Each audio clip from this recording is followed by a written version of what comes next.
What's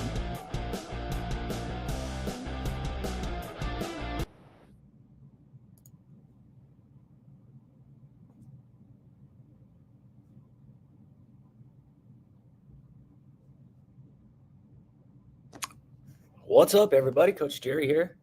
I am about to go live. We are technically live, obviously. I'm going to talk about food today. I'm going to talk about nutrition. The simplest, easiest way to eat clean. Eating clean is like, really, I know it seems like the most difficult, most confusing part for people, and it's really like the most simple part of the game. Like it's a lot easier to plan a good meal plan for the day than it is to get your butt up and go to the gym when you're not feeling that great. So if you bear with me, my apologies. I forgot to save this banner that I typed up to scroll. But yeah, actually what I'm typing up here is a reminder for the Dad Bod Transformation Program that we got going on, launching in January. I've got 6 out of 10 spots filled. I think that's 60%, if I do the math right. Carry the 9, I don't know. But anyway, so I'm really excited about this. Typically my client list is anywhere from people in their 20s, up to their 70s. We got professional athletes, we've got collegiate athletes, we've got people that have never stepped foot in the gym before. So really I work with all kinds of different people, but one area of my client list that really hasn't been super beefy, which surprised me when I got to looking at it, was the age demographic that I sit in. So like we're talking about the 35 to 50-year-old males, that are responsible for future generations and influencing them and teaching them what life's all about and what the world's all about. And too many of us, let ourselves go. And really, we're showing our kids that. And so that's my main impetus. That's like my dream, purpose, motivation, legacy motivation is to show my kids that there's an option when it comes to how to interface and live in this world. You don't always have to just jump in and do what everybody else does and eat the crap foods just because of a special event or what have you. So anyway, this put on this Dad Bod Transformation Group, and it's going to be 4 months. Like I said, only 10 participants. We're limiting it. Everybody's going to get a personalized workout program, personalized nutrition guidelines, personalized meal prep and planning plan, and also group support from 10 other guys who are in a situation just like yours. And I'm probably in a little bit different situation than most of the participants, but I was there. I was there once, and I was there many times, and I was there for many years. So I know what you're going through. I know what it feels like. I know how lost and hopeless you can feel. And it wasn't until I stumbled across the truth about health and what the pharmaceutical and medical industry really represent in our world when things just started clicking and making sense. And so once you remove the confusion and you get back to, I guess, God, right? You get back to the truth. You realize this shit is easy, and it's supposed to be easy. So that's my mission, to share that with you guys. All right, we're going to save that. We're going to show that. We're going to hide that. All right. It's been a while since I've done this. All right, guys, we're going back to live podcast for a little bit. So this is a live edition of the Sovereign Mind, Body, and Soul podcast with Coach Jerry. I am your host, Coach Jerry.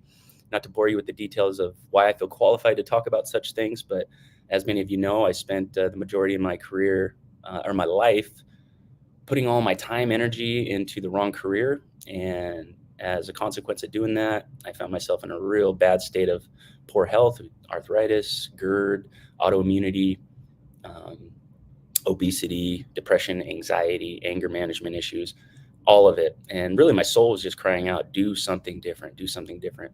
And if it weren't for the grace of God and for some reason my soul, my higher self, got my attention at the right time, and I made the switch and I made the change. And for the past 10 years, I've been able to keep the weight off, been able to keep healthy, high level of energy. Whereas before, much like many of you, I had experienced multiple rounds of weight loss and weight gain. So I probably lost and gained 50 pounds or more. I don't know, I'd say 10 or 12 times in my life. So I've been there. I know what it's like. So we're going to talk about the most confusing thing for most people, which ironically, once you get down to the truth about it, it's not confusing at all. And then you will probably understand why it was so confusing to you before. But before we do that, a quick note from our sponsor today. Today's episode is brought to you by Youphoric Healthworks workshop-based app. Have you ever found yourself battling procrastination, distractions, lack of purpose and direction? Just wondering what your next steps are going to be to creating your dream life? The Euphoric Healthworks app was created just for you. Workshops on the Youphoric Healthworks app are designed to help you source and remove all the obstacles that keep you from manifesting your best self. These aren't courses with tests and certifications. These are real life, applicable workshops designed to give you real resources that you can work through on your time, laser focused and efficient. Now, this is the free version of this. There's a few paid workshops on there, but the free version of this was really designed for you to, it doesn't matter what your goal is. If you want career advancement, if you want to lose weight, if you want to get back in the gym, but there's something stopping you, you're sabotaging your efforts, you can't find the energy, you can't find the motivation, that free version of the app, the initial part, the foundational part of that app is designed just for you. Okay. So you can download the Youphoric Healthworks app for free today, available on Apple App Store or Google Play. Link in show notes. I put a link in the description of this show. All right, here we go. All right, nutrition. So basically what I've seen with myself and with all the people I work with is their inability to maintain a healthy lifestyle or to stick to a meal plan that works for them is usually falling in one of three different areas, if not all three. I found once you remove these obstacles, things just become second nature, just like it's second nature for you to not think about what you're going to eat for the day, to just grab whatever sounds good. All of a sudden, convenience becomes a virtue when convenience is never a virtue when we're feeding ourselves, ever. Just tattoo that on your forehead.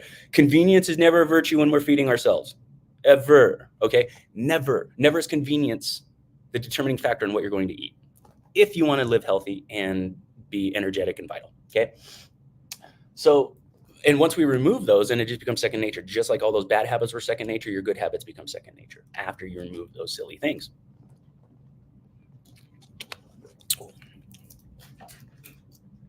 So first thing we're going to talk about is the family dynamic. This one comes up a lot.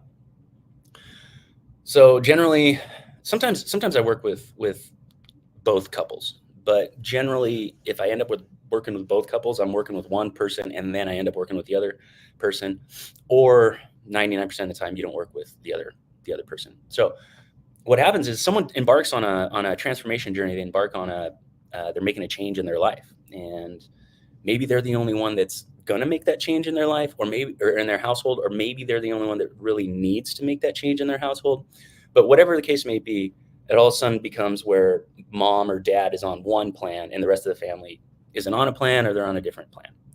And when you're already battling temptation, when you're already battling doubt, when you're already battling remembering past failures, and you're sitting there eating your healthy meal, your carnivore steak, or maybe you got a paleo style meal or what have you, and the rest of the family's eating spaghetti and meatballs with garlic bread, right? And then what happens is you eat your good meal, and then maybe an hour or two later you just sneak a piece of garlic bread, and then you sneak two pieces of garlic bread, and then you're like, oh shit, I've had two pieces of garlic bread, I might as well grab a Snickers out of the candy dish. So these things build on each other. Okay, so the one thing that I really recommend there is taking the time, if you haven't already, taking the time to get real with your partner about what you need to be successful and really gain their level of support, because we don't realize all the time how much our support matters to the spouse, or how much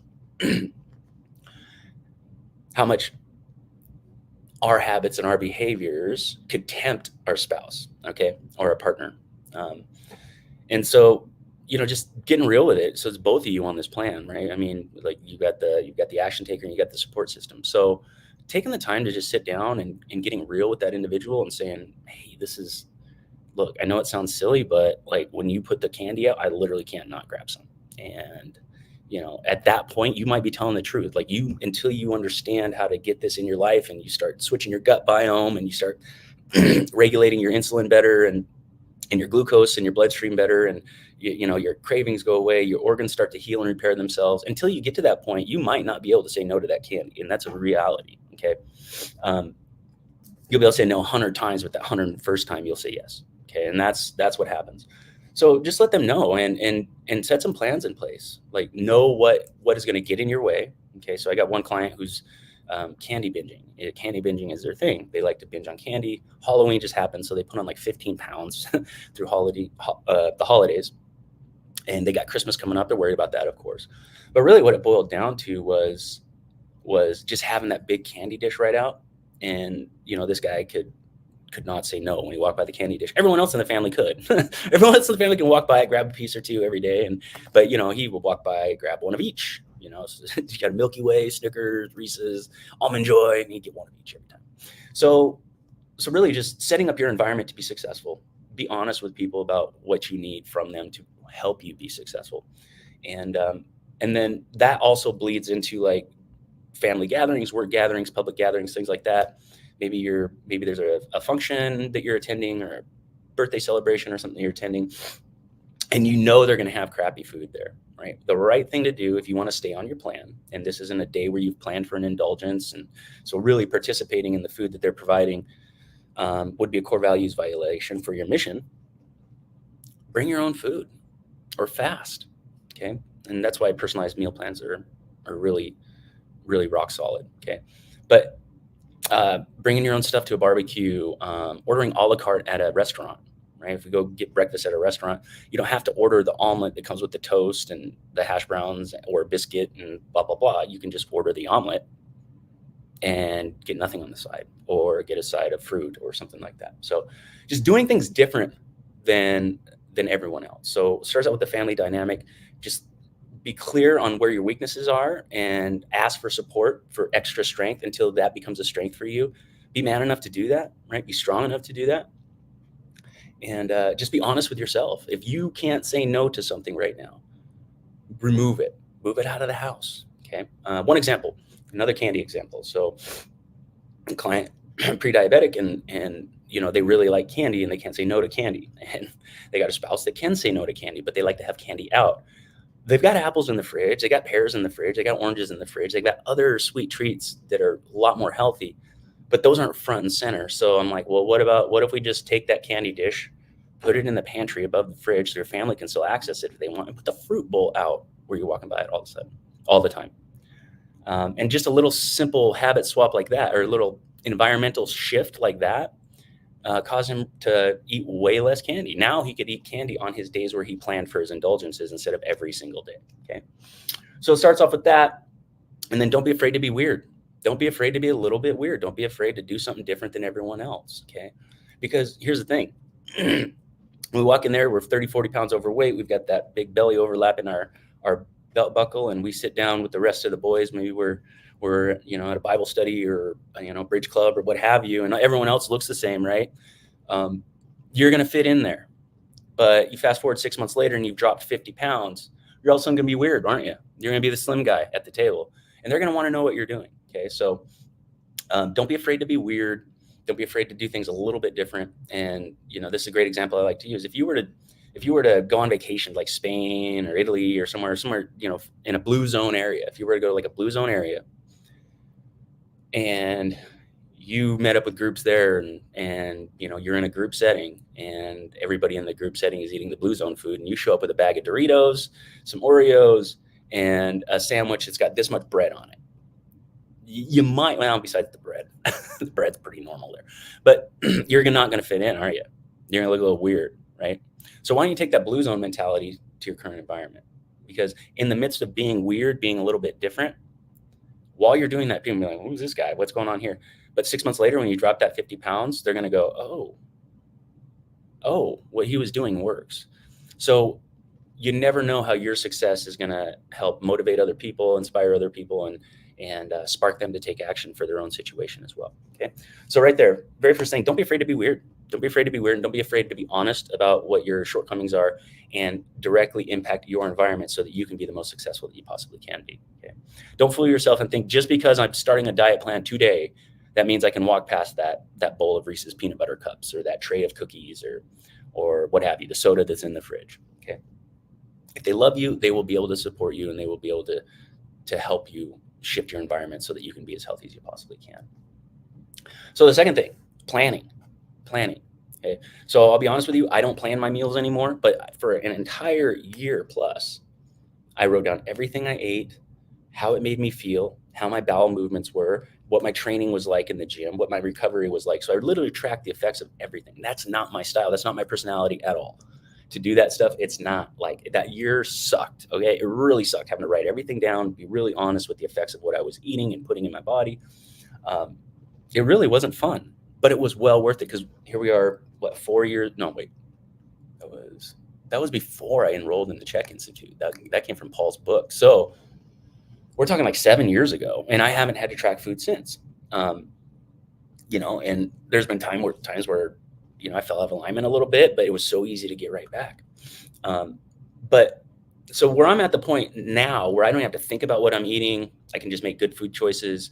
I just know that when I break my fast for the day, I'm going to break my fast a certain way, and that never wavers. That's a non-negotiable for me. And when I break my fast that way, it sets my blood sugar management, regulation, my insulin regulation, cortisol regulation, all of that to the point to where I will experience the least amount of blood sugar crash and the least amount of hunger and uncontrollable cravings that I possibly can. And that's with a really tough training day too in the gym. But too many people want to have that luxury right now. They want to start a diet and lifestyle plan, and very first day, they don't want to plan anything. I don't want to write shit down. But you know what? You don't get to do that yet. You haven't earned that. You haven't proved to yourself that you can do that yet.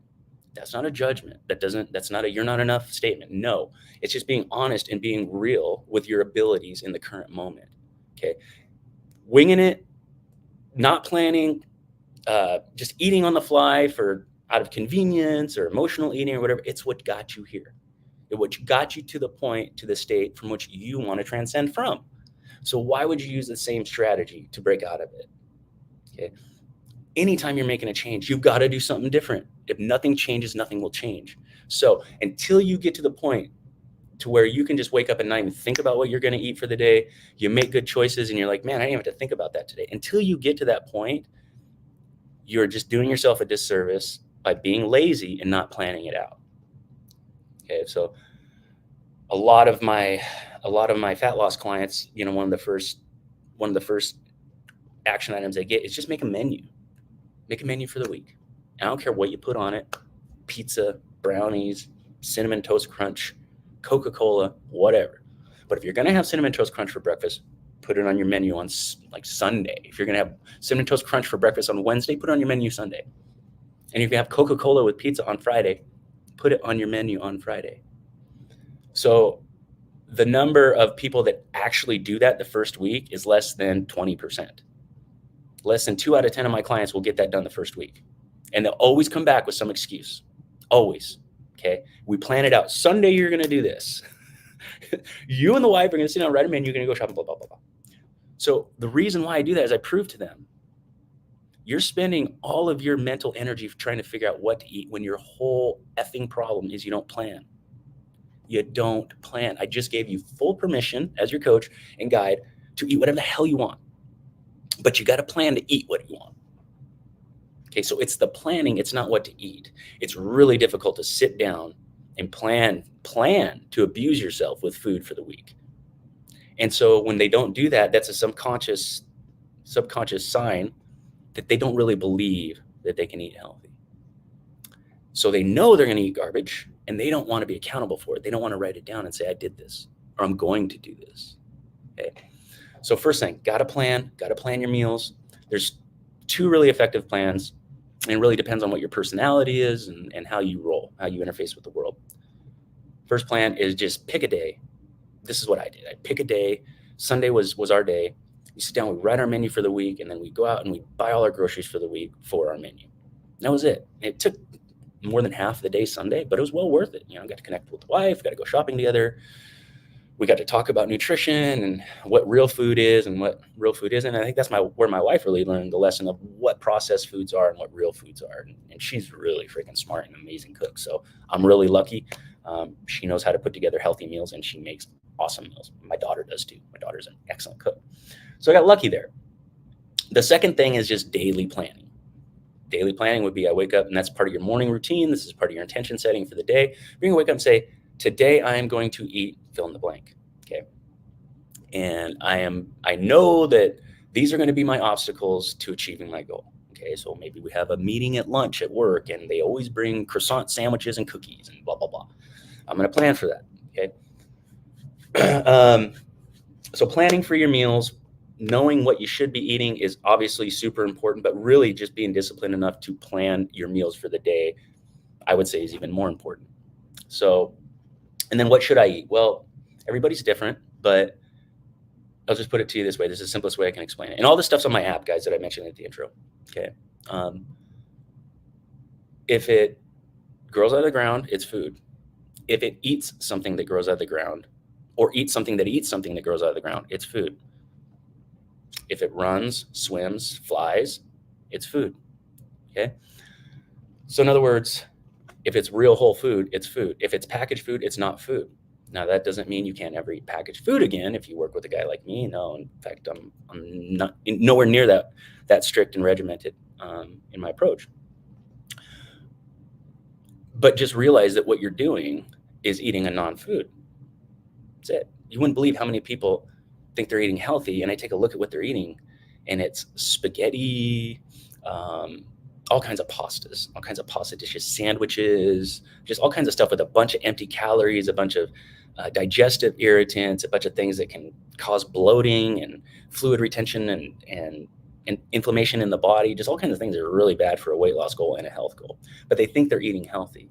And with that guideline of look, dude, if it doesn't grow out of the ground, it doesn't eat something that grows out of the ground, doesn't eat something that eats something that grows out of the ground, then it's not real food. So for you, with the amount of weight you want to lose in this amount of time, the more you can stick to eating only real food, the quicker and more predictable you're going to get to your results. That's the way it is. Isn't it? You have to eat this and you have to eat that.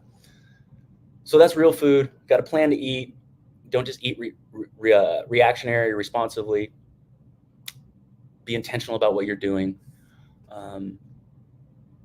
And then food prep.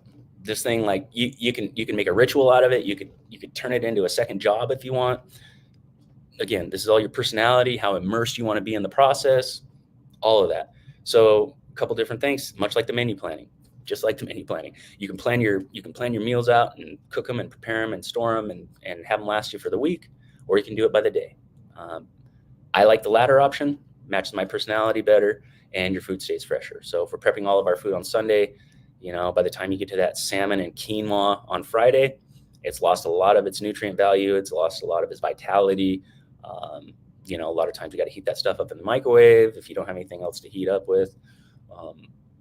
And so there's a lot of downside to that, but it's much better than not planning at all and eating garbage. So obviously a much better choice. Now the daily planning, this is how I roll. This is the simplest way to prep your meals, avoid sabotage, and to avoid blood sugar crashes and spikes and crashes, insulin dumps, cortisol dumps, and the like. If you intermittent fast, if you skip breakfast, and if you can't do that, if you just, I can't skip breakfast, try a coffee with some grass-fed butter in it. Not like a 40-ounce coffee, right? You want to stay hydrated, but start your day off with a little bit of healthy fat. Or if you're vegan, maybe MCT oil. So you're skipping breakfast, or you're having a fat coffee, a fat-induced coffee. And then your lunch is going to be last night's dinner left over. And then your dinner is going to be a bomb-ass meal with all kinds of whole foods, all kinds of, unless you're carnivore. If you're carnivore, it's just a beautiful steak, right? Maybe some liver. But if you're not carnivore, talking like as many colors and culinary creativity, all this different textures and flavors and spices and herbs, and like just go to town, go for it, right? Because you haven't had to think about, what do I do for breakfast? What do I do for lunch? Like all of your creativity around your meal planning gets to go towards this one meal for the day. So you create this bomb ass dinner. And the reason why you want to do that is because you're creating an intimacy with what you're eating, right? If you just open up a can and dump it into a pan, that's a lot different than if you went to the store, you picked the vegetables out yourself, you took them home, you washed them, you chopped them, you cooked them, blah, blah, blah. And no, first instinct might be, that's a lot of time. But what are you doing instead that's so damn important? What are you doing instead that's going to help extend your lifespan? What are you doing instead that's going to help you have more energy, more vitality, better mood, and set a better example for future generations? Okay, so if you think you don't have the time, just look at your priorities, right? Back to the mission here. So you spend all that time and you create something that is loaded with nutrients. It's super satiating. You get the positive feedback that you just did something good for yourself. But more importantly, you create a meal that you wouldn't mind eating again tomorrow. Okay, that is the simple. You only got to make one decision every single day. Now pause for a second. If that sounds too simple, if that sounds like no way it can be that easy, oh, I would get bored of that. Just realize that that might be a pattern of yours. And if you've had unsuccessful attempts in the past, or you've succeeded and fell off the wagon, gained more weight back, just ask yourself, how often do you do that to ideas that could help you?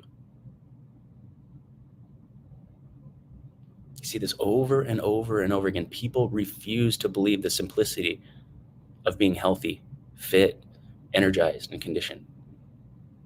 I did a reel last week, and I don't know if you guys caught it. I don't think you did. Nobody watched that reel, but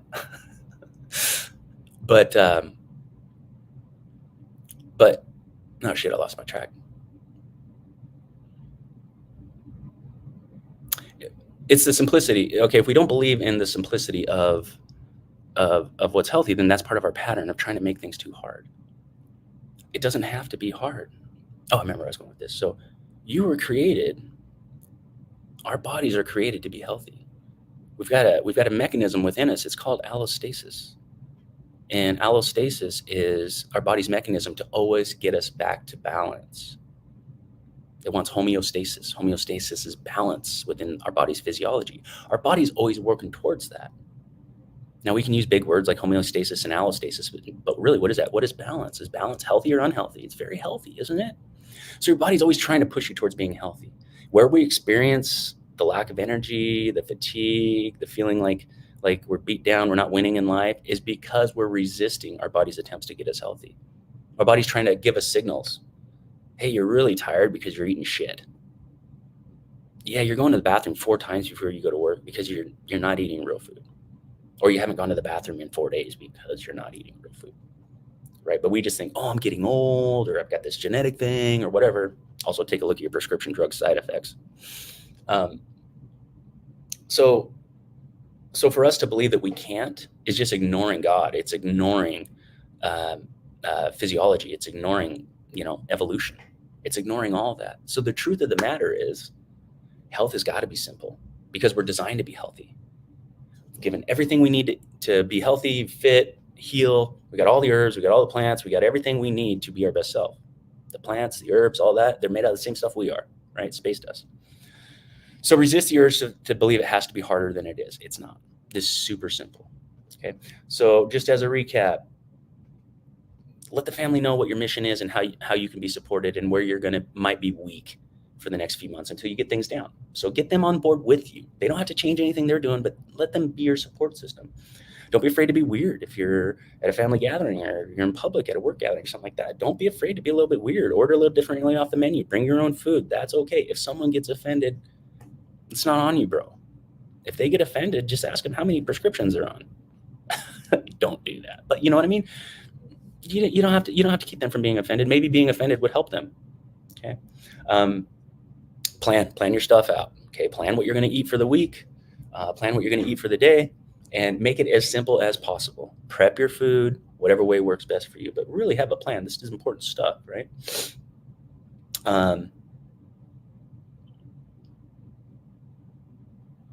And then the last thing. So none of this is probably a surprise to you, right? You're like, oh yeah, I've heard that before. Just eat whole foods. Yeah. Okay, cool. But for some reason we can't do it.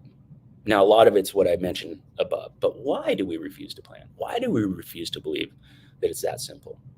Why do we let other people's agenda affect our agenda? Why do we do that? Well, yeah, we call that emotional eating. But really, what is that? That's like, it's a placeholder. For what? An unmet need. Or one could say a lack of wins in life. So if you haven't had a win in your day, and it's 10:30 p.m. and you're about to go to sleep, but you haven't had a win, you eat a piece of chocolate makes you feel better, doesn't it? Right? So where in your life are you lacking purpose? Where in your life do you don't have any goals? Because if you don't have a goal, you're gonna want to soothe yourself, some way, shape, or form, right? We're put here to keep striving, keep advancing, keep pushing ourselves, be our best self. And when we put the brakes on that, Our soul sends us a message, and we tend to mute it with food. So if you're lacking that in your life and you find yourself unable to control your eating, or you're just snacking and mindless eating, get real with that. Like, what in your life would you like to get done? And ironically, it's generally around your health, weight loss, what have you. That's the win you're not experiencing. And because you're not experiencing that win, you tune it out. You don't want to think about it because maybe you've tried it several times and failed. But we put it in our shadow. That becomes our shadow, part of ourselves we don't acknowledge or we don't address. I don't want to think about it right now. Let's say we think about a bunch of other things. We occupy our time with a bunch of other activities, and I include career in this. Your career is not more important than your health, in my humble opinion. But we'll do that. We'll occupy time and energy with things that aren't as important as our longevity and the example we set for future generations, and just feeling great ourselves. So we'll do that. Our health becomes a shadow. And then because our health is the shadow that's creating the emotional distress, and we don't know that, we haven't sourced it. We just know we haven't felt a win today. So we grab some candy, we grab some bread, we grab some things that are going to make us feel better. It's the opposite of a win. Okay. So anyway, that's about all I got for that particular subject. Like, I think I talked way too long for as simple it is, but it's super simple. And all this boils down to one thing. And it's like, are you an individuated person? Are you sure that your beliefs, your identity, how you interface with the world, your core values, your basic mission statement for your life, are you so sure that all those values and virtues that you've adopted are yours? Or are you living someone else's belief system out? Because if we're living someone else's belief system out, we will not be able to just show up to the family function with our own food. We will not be able to fast through a work gathering when everyone else is eating cookies and croissants. Okay, so take a look at that. A lot of that stuff's on the app I mentioned, and it's free. So if you don't want a free app, I understand. I mean, it's probably about 4 hours worth of videos and a bunch of resources to go through. It's going to take some of your time. So if you're not ready for it, totally understand. But maybe download it now and just peruse it. You might be interested in what it says. It might tickle your subconscious a little bit. All right, we'll check for comments here. All right, just the spam comments from StreamYard is all we got here. All right, guys, if you're interested in joining that Dad Bod Transformation group, just leave me a comment down below, or actually DM me. DM me would probably be the best way that I don't miss a message. Again, we got 4 spots left. We're going to roll mid-January.